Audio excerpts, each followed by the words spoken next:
Good morning students. आज अपने class 9th की चैप्टर नंबर 3 चल रहा है। क्लास 9 का चैप्टर नंबर 3 चल रहा है, जिसके अंदर अपन ने कल फर्स्ट क्लास थी चैप्टर नंबर 3 की, और आज सेकंड क्लास है चैप्टर नंबर 3 की। अध्याय नंबर कौन सा है? 3, जिसका नाम है आपके परमाणु एवं अणु।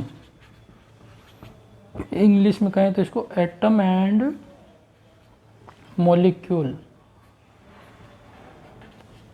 एटम एंड मॉलिक्यूल जो अपने चल रहा था, ठीक है ना। जिसके अंदर अपन ने कल 2-3 अवधारणाएं पढ़ी थी वैज्ञानिकों की कल की क्लास में, कि परमाणु के बारे में। सबसे पहले परमाणु होता क्या है, चैप्टर का नाम परमाणु से शुरू हो रहा है, तो परमाणु होता क्या है। तो परमाणु को समझाने के लिए 2-3 दार्शनिकों की अपन ने परिकल्पनाएं पढ़ी थी, जिसके अंदर सबसे पहले पढ़ा था महर्षि कणाद के बारे में। महर्षि कणाद जो भारत के दार्शनिक थे, उन्होंने बताया परमाणु के बारे में। एक बार 2 मिनट का अपन कल की क्लास का रिवाइज कर लेते हैं, फिर उसके बाद में आगे बढ़ते हैं। तो महर्षि कणाद ने बताया था आपके कि जो हमारे आसपास या फिर जो भी पदार्थ हैं, पदार्थ का वह सूक्ष्मतम कण, पदार्थ का सूक्ष्मतम कण जिसे और विभाजित नहीं किया जा सकता, पदार्थ का सूक्ष्मतम कण जिसे और विभाजित नहीं किया जा सकता, विभाजित नहीं किया जा सकता, नहीं किया जा सकता है। इसको अपन क्या महर्षि कणाद ने कहा था आपके, क्या कहा महर्षि कणाद ने? कहा परमाणु का उस अविभाज्य कण को। किसको? अविभाज्य कण को महर्षि कणाद ने कहा कि ये क्या है? परमाणु है, परमाणु है महर्षि कणाद ने। फिर उसके बाद में भारतीय दार्शनिक दूसरे, महर्षि कणाद के बाद में एक और आया दार्शनिक, उन्होंने यही बात बताई। इसी को विस्तार से समझाते हुए उन वैज्ञानिक दार्शनिक का नाम था आपके पखुदा कात्यायान। इन्होंने भी इसी विचार को आगे बढ़ाते हुए बताया था कि हमारे आसपास के जो भी पदार्थ हैं उनको तो उनका वह सूक्ष्मतम कण जो और विभाजित नहीं किया जा सकता, और उसी अविभाज्य कण को उन्होंने क्या कहा? उसी अविभाज्य कण को परमाणु का। उसके बाद में ग्रीक दार्शनिक हुए थे डेमोक्रिटस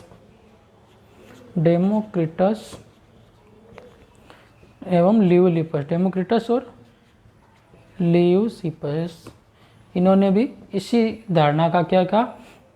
इन्होंने इसी धारणा को और आगे बढ़ाया। तो यहाँ तक तो अपन ने इनके तीनों के बारे में पढ़ लिया था कि तीनों ने क्या क्या बातें की। कल की क्लास में अपन ने ये बात कर ली थी। आज अपन इससे आगे बढ़ते हैं कि कल अपन ने टॉपिक छोड़ा था आपके इसके आगे कि रासायनिक संयोजन के 2 नियम। जो क्या हुआ, एंटोनी एल लेवोजियो ने बताया था कि जो परमाणु की संरचना समझते हैं अपन, तो उसके अंदर महत्वपूर्ण क्या है? आधार बनते हैं, और रसायन विज्ञान के महत्वपूर्ण नियम है रासायनिक संयोजन के 2 नियम, है ना। रासायनिक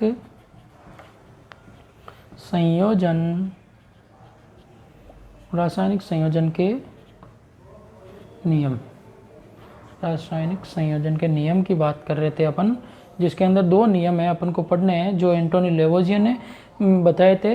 तो रासायनिक संयोजन के नियम लेवोजियो और एक और वैज्ञानिक था जोसेफ एल प्राउस्ट, इन दोनों ने बहुत अधिक प्रायोगिक कार्य किए। तो और कौन कौन से थे?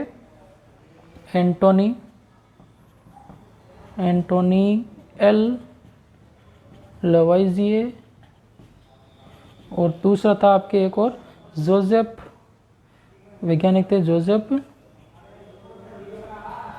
L Proust. इन 2 वैज्ञानिकों ने साथ में मिलकर क्या किया? इन दोनों वैज्ञानिकों ने अनेक प्रकार के रासायनिक प्रैक्टिकल करके क्या किया? रासायनिक संयोजन के 2 नियम दिए थे। दोनों ने मिलकर ये नियम दिए थे आपके, जिसके अंदर अपन पढ़ेंगे दोनों नियमों को पूरी डिटेल से कि इन दोनों ने मिलकर क्या कौन कौन से नियम प्रतिपादित किए हैं। तो सबसे पहले दिया था आपके एंटोनी लेवोजियो और प्राउस्ट ने, दोनों ने मिलकर एक नियम दिया था द्रव्यमान संरक्षण का नियम। याद रह जाएंगे दोनों नाम, एंटोनी एल लेवोजियो और जोसेफ एल प्राउस्ट। इन्होंने रासायनिक संयोजन के 2 नियम दिए थे, जिसके अंदर सबसे पहला है आपके द्रव्यमान संरक्षण का नियम। संरक्षण का नियम, अब द्रव्यमान संरक्षण का नियम नाम से पता चल रहा है कि जिसके अंदर द्रव्यमान संरक्षित रहता है। आई भाषा में जब रासायनिक परिवर्तन होता है तो द्रव्यमान में कोई परिवर्तन नहीं होता। मतलब रासायनिक अभिक्रिया पढ़ते हैं अपन, जैसे रासायनिक कोई भी अभिक्रिया पढ़ते हैं तो रासायनिक अभिक्रिया में क्या होते हैं? अभिकारक से क्या बनता है? उत्पाद बनता है। तो उसके अंदर उत्पाद तो बनता है लेकिन उसके द्रव्यमान है वो समान रहेगा। कोई भी अभिक्रिया, जैसे अभिक्रिया के दो अंग होते हैं, कौन कौन से? एक तो होता है आपके अभिकारक, और जिसमें अभिक्रिया होती है वो तो होते हैं अभिकारक, और जो अभिक्रिया के बाद में पदार्थ बनता है उसको अपन क्या कहते हैं? उत्पाद। तो ये आपको पता ही है, छोटी क्लास में 8th क्लास में आपने पढ़ा होगा अभिकारक और उत्पाद। अभिकारक को इंग्लिश में बोलते हैं रिएक्टेंट, ये तो सभी को पता है, आपको 8th क्लास में पढ़ा हुआ है, फिर भी मैं बता दे रहा हूँ आपको, भूल गए होंगे, छुट्टियाँ काफ़ी हो गई आपके, है ना। तो अभिकार रासायनिक अभिक्रिया के दो अंग हो गए, अभिकारक और उत्पाद। तो अभिकारक और उत्पाद के बनने में द्रव्यमान जितना अभिकारक के अंदर अपन ने काम में लिया था उतना ही द्रव्यमान किस में रहेगा? उत्पाद के अंदर रहेगा। ये बताना चाहता हूँ कि द्रव्यमान क्या होता है। ये नियम कहता है कि कितने भी जब रासायनिक परिवर्तन होते हैं, रासायनिक अभिक्रिया के अंदर कुछ भी परिवर्तन होता है तो द्रव्यमान में क्या होता है? द्रव्यमान में कोई परिवर्तन नहीं होता है। ये बात ध्यान रखें कि द्रव्यमान में कोई परिवर्तन नहीं होता। द्रव्यमान क्या रहेगा? आपके संरक्षित रहेगा। जितना द्रव्यमान अपन ने अभिकारक में लिया था उतना ही द्रव्यमान आपके उसमें रहेगा, द्रव्यमान संरक्षित रहेगा, ठीक है ना। द्रव्यमान में कोई परिवर्तन नहीं होगा। अभिकारक से उत्पाद में द्रव्यमान में कोई परिवर्तन नहीं होगा, द्रव्यमान संरक्षित रहेगा। ये बात, ये नियम कहता है कि द्रव्यमान में कोई परिवर्तन नहीं होगा। रासायनिक अभिक्रिया के द्वारा द्रव्यमान संरक्षित रहेगा। जैसे अगर अपन बात करते हैं, एक एग्जाम्पल के थ्रू बात करते हैं, अभिक्रिया लेता हूँ मैं आपके, जैसे H2 + O2, इससे क्या बनेगा आपके? H2O। तो H2 + O2 की बात कर रहे हैं अपन, ये अभिक्रिया। तो अगर अपन इसको संतुलित करते हैं तो इस तरफ हाइड्रोजन के 2 अणु, उस तरफ 2 है। संतुलित करना भी मैंने आपको 8th क्लास में आपने पढ़ा ही है, लेकिन एक बार वापस बता। जैसे हाइड्रोजन के अणु 2 है, हाइड्रोजन के 2, ऑक्सीजन के यहाँ पे 2 है, तो यहाँ पे 1 ही है, तो अपन क्या कर सकते हैं? इसके आगे 2 लिखेंगे। तो ऑक्सीजन की तो अभिक्रिया संतुलित हो गई अणु, लेकिन हाइड्रोजन के यहाँ पर 4 हो गए, तो अपन को यहाँ पे भी कितने करने पड़ेंगे? 2। तो ये अभिक्रिया संतुलित है। अब संतुलित होने के बाद में इनका अगर अपन क्या लें, संतुलित होने के बाद में अपन इनको अगर अपन इनका द्रव्यमान देखते हैं, परमाणु भार देखते हैं, तो हाइड्रोजन का कितना होता है? 1 होता है। ऑक्सीजन का कितना होता है? 1 अणु का 16 होता है। तो यहाँ पर हाइड्रोजन के कितने अणु हैं? 4 है, तो 4 × 1 कितना हो गया? 4 हो गया। ऑक्सीजन के कितने हैं? 1 अणु का 16 होता है, तो 2 अणुओं का कितना हो गया आपके? 16 × 2, है ना। तो यहाँ पर हो गए आपके ये 4 और ये प्लस हो गया आपके 32, तो कितना हो गया? 36, ठीक है। द्रव्यमान हो गया आपके इसका 36। और इसकी बात करें अपन, इसके अंदर वो सेम है, हाइड्रोजन के कितने? 4 हैं और ऑक्सीजन का 1 है, ऑक्सीजन के 2 है, 4 और 2 है तो 32 ना। ये पूरा प्रोसेस गुणा भाग नहीं करके मैं सीधा बता रहा हूँ आपको। तो कितना हो गया आपके? 36। तो दोनों तरफ कितना रहा आपके? 36, दोनों तरफ बराबर रहेगा। मतलब कि रासायनिक परिवर्तन कुछ भी हो जाए लेकिन द्रव्यमान का मान क्या रहेगा आपके? समान रहेगा, द्रव्यमान संरक्षित रहेगा। जितना अपन ने अभिकारक के अंदर काम में लिया है उतना ही आपको उत्पाद में बनेगा। तो रासायनिक द्रव्यमान संरक्षण के नियम के अनुसार क्या होता है? अभिकारक और उत्पाद कोई भी अभिक्रिया हो उसके अंदर क्या होता है? द्रव्यमान का मान समान रहेगा, द्रव्यमान संरक्षित रहेगा। ये नियम ये कहता है कि द्रव्यमान में कोई परिवर्तन, यहाँ पर द्रव्यमान क्या, इस तरफ भी 36 है, इस तरफ भी 36 है, तो द्रव्यमान समान रहेगा। आपके इसके अंदर एक क्रियाकलाप में भी बताया, 2 XY रसायनों को अलग अलग युगल में बांट दिया और उसके अंदर कोई अभिक्रिया करवाते हैं, फिर उसको अगर अपन माप करते हैं तो देखते हैं कि प्लास्ट में द्रव्यमान को न तो सर्जन किया जा सकता है और ना ही उसका विनाश किया। अगली बात समझ में एग्जाम्पल के द्वारा कि ये इसके अंदर एक एग्जाम्पल और बताऊँ आपको, छोटा सा एक एग्जाम्पल की और बात करते हैं। जैसे C+O2 क्या बन रहा है आपके? CO2, है ना। C+O2 क्या बन रहा है? CO2 कार्बन का होता है आपके कितने? 12 ग्राम, कार्बन का 12 और ऑक्सीजन का कितने? 2 अणु है तो 32, और इस तरफ भी कार्बन का 12 और 2 है तो आपके 32, कितना हो गया टोटल? 12 और 32 44, और इस तरफ भी 44, तो दोनों तरफ क्या है आपके? 44 बराबर हो रहा है। तो द्रव्यमान क्या है? संरक्षित। द्रव्यमान को न तो बनाया जा सकता है और न ही द्रव्यमान का क्या किया जा सकता है? विनाश किया जा सकता है।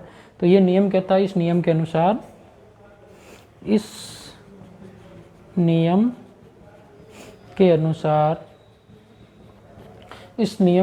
किसी रासायनिक अभिक्रिया में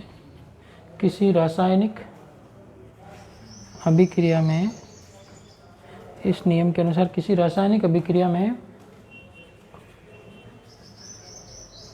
द्रव्यमान का न तो सृजन का मतलब न तो द्रव्यमान को बनाया जा सकता है, बढ़ाया जा सकता है, या सृजन, न तो द्रव्यमान का सृजन किया जा सकता है, न तो द्रव्यमान का सृजन किया जा सकता है, न ही क्या जा सकता है,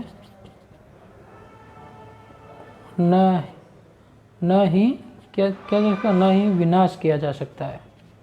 यही बात समझ में। तो इस नियम के अनुसार ये नियम क्या कहता है, रासायनिक अभिक्रिया में द्रव्यमान का न तो सृजन, न तो द्रव्यमान को बनाया जा सकता है और न ही विनाश किया जा सकता है। तो द्रव्यमान क्या रहेगा आपके, द्रव्यमान आपके संरक्षित रहेगा। क्या रहेगा, द्रव्यमान संरक्षित रहेगा। ये नियम आपको बताता है द्रव्यमान संरक्षण का नियम। रासायनिक संयोजन के दो नियम अपन ने पढ़ लिए।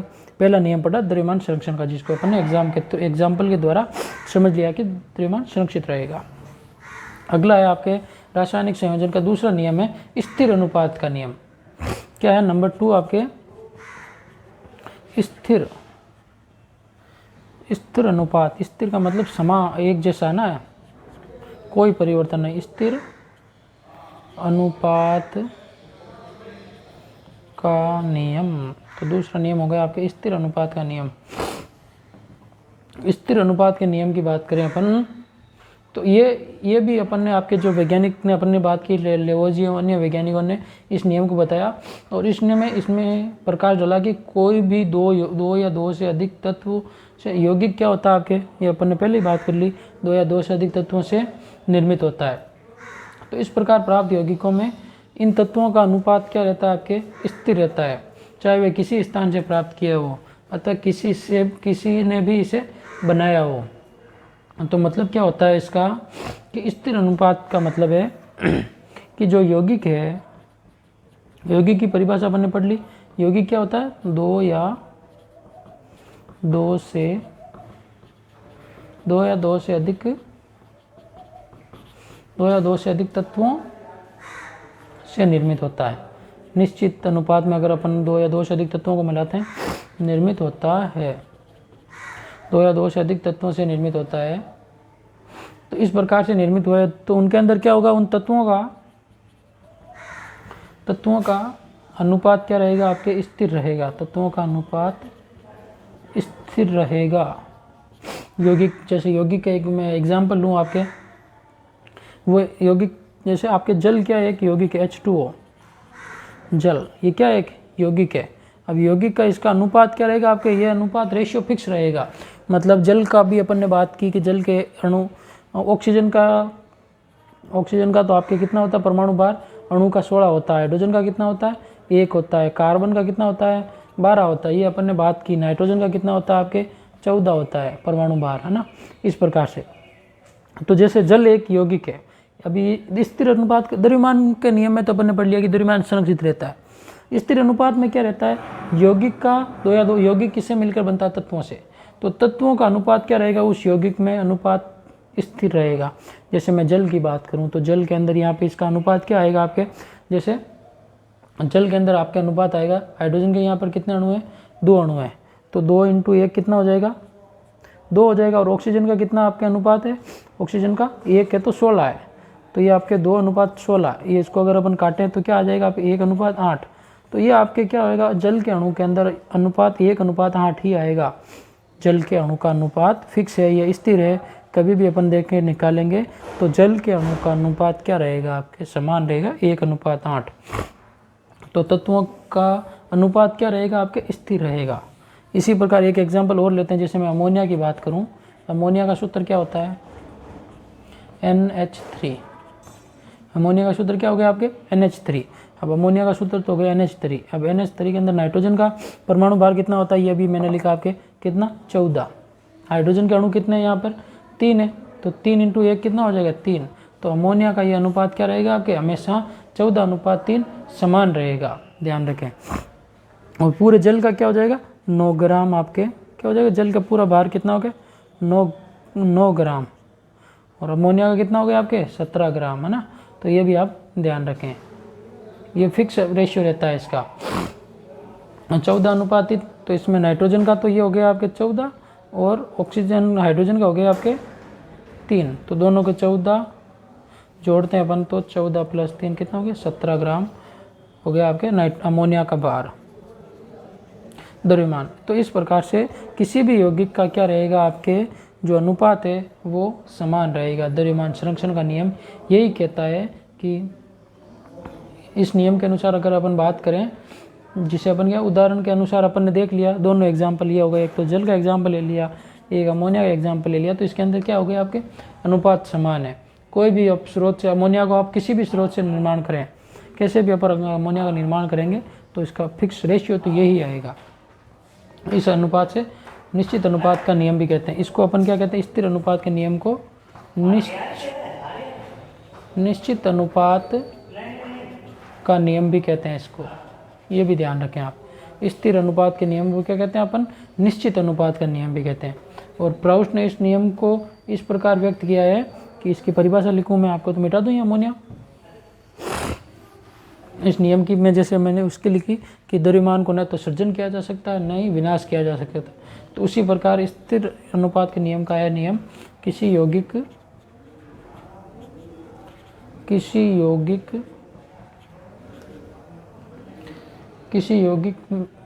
भी यौगिक में, एक बार वापस लिख रहा हूँ मैं शुरू से, किसी भी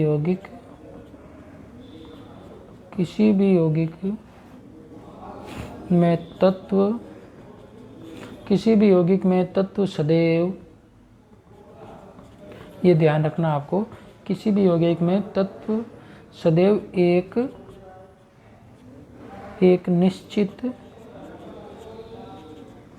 एक निश्चित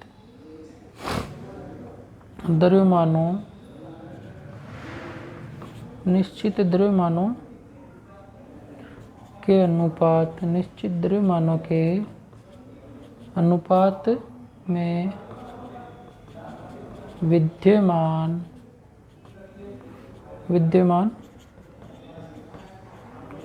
होते हैं।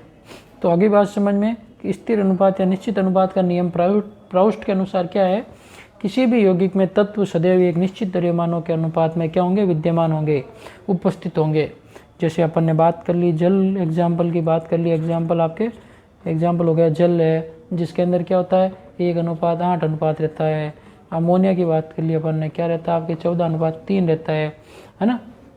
तो इस प्रकार से ये आपके क्या होता है पाया जाता है, फिक्स हो गया अनुपात। एग्जाम्पल के आधार पर भी बता लिया कि इनका अनुपात ये क्या रहेगा, फिक्स रहेगा। तो स्थिर अनुपात है, निश्चित अनुपात का नियम अपन ने पढ़ लिया है।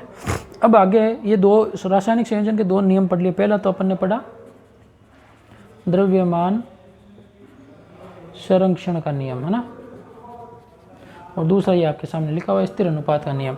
तो दोनों आपको समझ में आ जाओगे, आगे होंगे।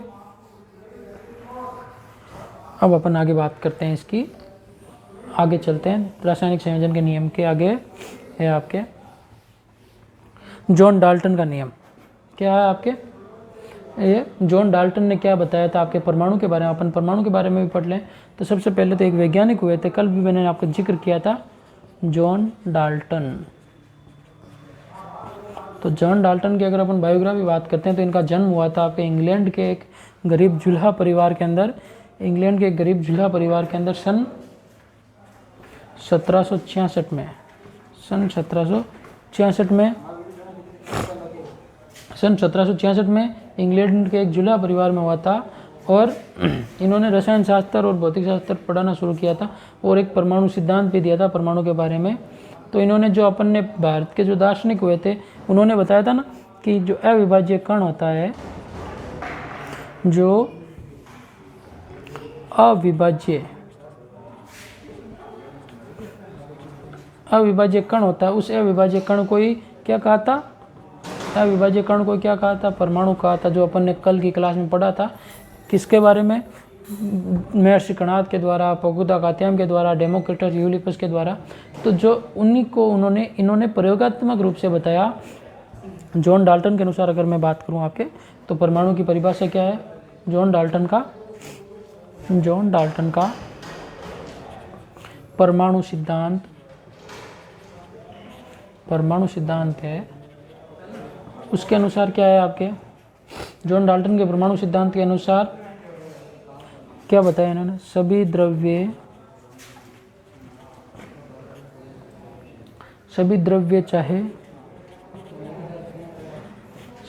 चाहे तत्व हो, चाहे यौगिक हो या क्या हो, मिश्रण हो,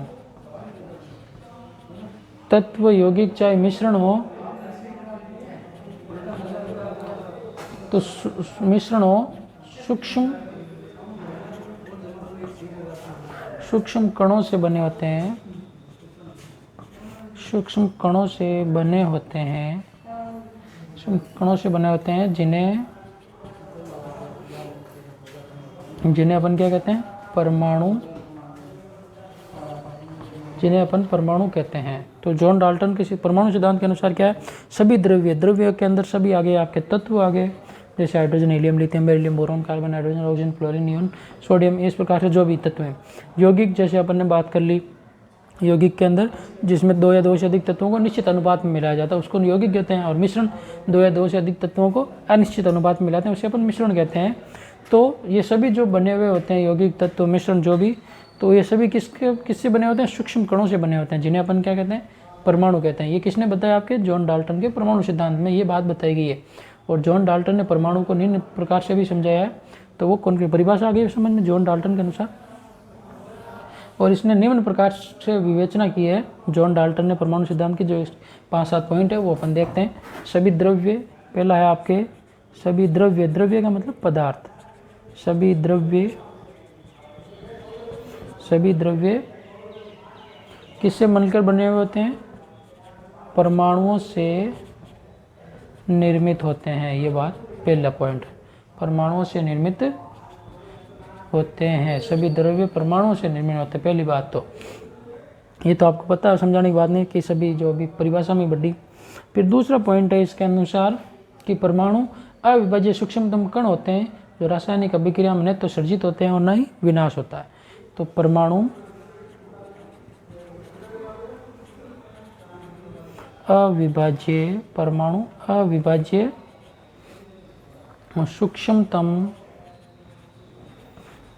सूक्ष्मतम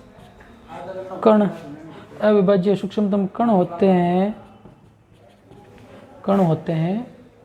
जो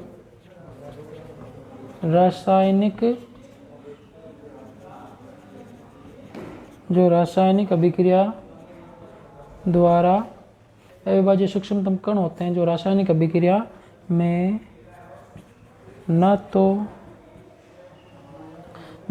तो सृजित होते हैं, न ही उनका विनाश होता है। तो दूसरा हो गया कि परमाणु क्या अविभाज्य कण है जिनको रासायनिक अभिक्रिया में न तो सर्जित किया जा सकता है और न ही उनका विनाश किया जा सकता है, ये जॉन डाल्टन के अनुसार। और नंबर तीसरा पॉइंट आता है इसके अंदर कि दिए गए तत्व के सभी परमाणुओं का द्रव्यमान एवं रासायनिक गुणधर्म क्या होते हैं, समान होते हैं। दिए गए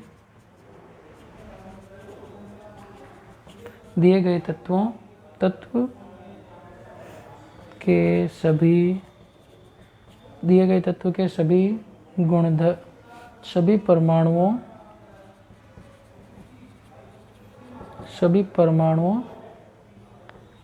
का द्रव्यमान एवं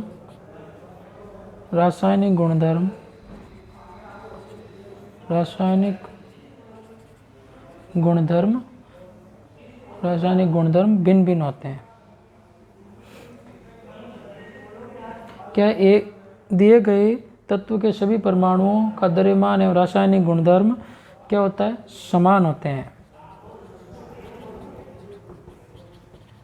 पहली बात तो समान तत्वों के तो क्या होंगे, परमाणुओं के, दिए गए तत्व के परमाणुओं के सभी गुणधर्म समान होंगे, और भिन्न भिन्न तत्वों के परमाणुओं के द्रव्यमान क्या होंगे, भिन्न भिन्न होंगे। यहाँ पर क्या होंगे, अगर भिन्न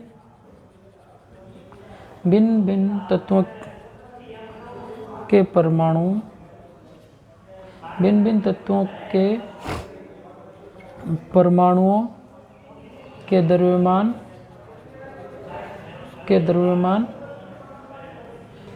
भिन्न भिन्न तत्वों के द्रव्यमान क्या होंगे आपके द्रव्यमान एवं रासायनिक गुणधर्म भिन्न भिन्न होंगे, भिन्न भिन्न होते हैं, भिन्न भिन्न होते हैं। तो इन दोनों को एक बार साथ समझते हैं कि तत्व के सभी परमाणुओं के द्रव्यमान समान होते हैं, दिए गए तत्व के सभी परमाणुओं के द्रव्यमान एवं रासायनिक गुणधर्म समान होते हैं, लेकिन भिन्न भिन्न तत्वों के परमाणुओं के द्रव्यमान एवं रासायनिक गुणधर्म क्या होंगे, भिन्न भिन्न होंगे। अगर क्या होंगे, तत्वों के परमाणु ही भिन्न भिन्न है तो उनके गुणधर्म भी भिन्न भिन्न होंगे, और समान है तो उनके गुणधर्म भी क्या होंगे, समान होंगे। दूसरा बात मिटा दूँ, ये तो हो गए आपके 4 पॉइंट किसके, परमाणु के जॉन डाल्टन के अनुसार। नंबर 5वां है आपके कि भिन्न भिन्न तत्वों के परमाणु, भिन्न भिन्न तत्वों के परमाणु परस्पर, भिन्न भिन्न तत्वों के परमाणु परस्पर छोटी पूर्ण संख्या के अनुपात में, पूर्ण संख्या के अनुपात में संयोग कर यौगिक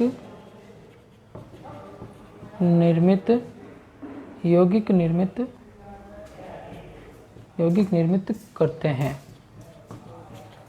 तो क्या हो गया आपके दूसरा नियम, नहीं ये 5वां पॉइंट हो गया परमाणु सिद्धांत का जॉन डाल्टन के, कि भिन्न भिन्न तत्वों के परमाणु परस्पर क्या होते हैं, भिन्न भिन्न तत्वों के परमाणु परस्पर छोटी पूर्ण संख्या में के अनुपात में संयोग कर यौगिक बनाते हैं। मतलब यौगिक बनाने के लिए क्या होना चाहिए, तत्वों या परमाणु का योग क्या होगा, आपके परमाणु का योग पूर्ण संख्या में होना चाहिए, अपूर्ण संख्या में नहीं होना चाहिए, पूर्ण एकदम फिक्स नंबर में होना चाहिए, आपके होल नंबर में होना चाहिए। देखो आगे अगला है, अगला पॉइंट है किसी भी यौगिक में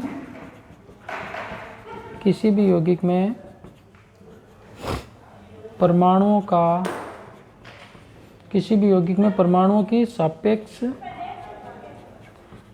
की सापेक्ष संख्या एवं प्रकार निश्चित होते हैं। सापेक्ष संख्या एवं प्रकार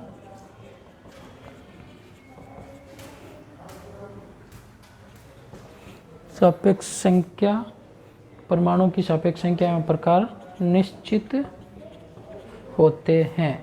तो ये हो गए आपके क्या है, परमाणु सिद्धांत के पूरे पॉइंट हो गए, जॉन डाल्टन के परमाणु सिद्धांत के पूरे पॉइंट हो गए, जिसके अंदर अपन ने पढ़ लिया है उनकी परमाणु क्या होते हैं, समान होते हैं। जॉन डाल्टन के पूरे नियम पढ़ लिए। पहला नियम था कि आपके परमाणु सभी द्रव्य किससे निर्मित होते हैं, परमाणु से निर्मित। दूसरा कि परमाणु अविभाज्य सूक्ष्मतम कण है जो अभिक्रिया में तो सर्जित होता है और नहीं उसका विनाश होता है।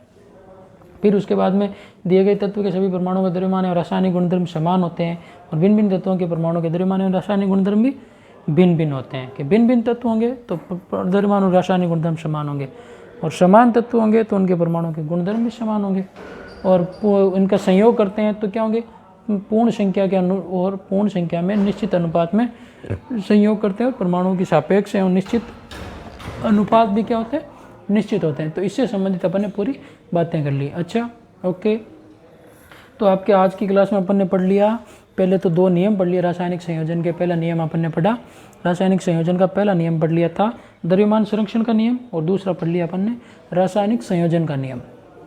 द्रव्यमान संरक्षण का नियम और रासायनिक संयोजन का नियम, रासायनिक संयोजन का नियम पढ़ लिया। स्थिर रासायनिक संयोजन के अंदर द्रव्यमान संरक्षण और स्थिर अनुपात या निश्चित अनुपात का नियम, पूरे दोनों के एग्जाम्पल लेकर देख लिए। फिर उसके अपन ने जॉन डाल्टन का परमाणु सिद्धांत, जॉन डाल्टन ने यही कहा कि जो पदार्थ हैं उन या जो द्रव्य है, तत्व है, यौगिक है, मिश्रण है, वो सभी सूक्ष्म परमाणु से मिलकर बने हुए, सूक्ष्म कणों से मिलकर बने हुए होते हैं, और उन्हीं सूक्ष्म कणों को जॉन डाल्टन ने क्या कहा, परमाणु कहा। किसके आधार पर बताया, जॉन डाल्टन ने अपने परमाणु सिद्धांत के आधार पर। और फिर परमाणु सिद्धांत क्या है, कुछ नियम बताए उन्होंने, परमाणु सिद्धांत के कुछ पॉइंट बताए जो अपन ने पढ़ लिए, एक एक करके पूरे 5-6 पॉइंट जो थे वो पूरे पढ़ लिए कि परमाणु क्या होता है, सूक्ष्मतम कण है, और इसी से सारे द्रव्य या सारे पदार्थ मिलकर बने हुए होते हैं। किससे, इसी से। ओके, गुड लक, धन्यवाद। आगे अपन अगली क्लास में पढ़ेंगे।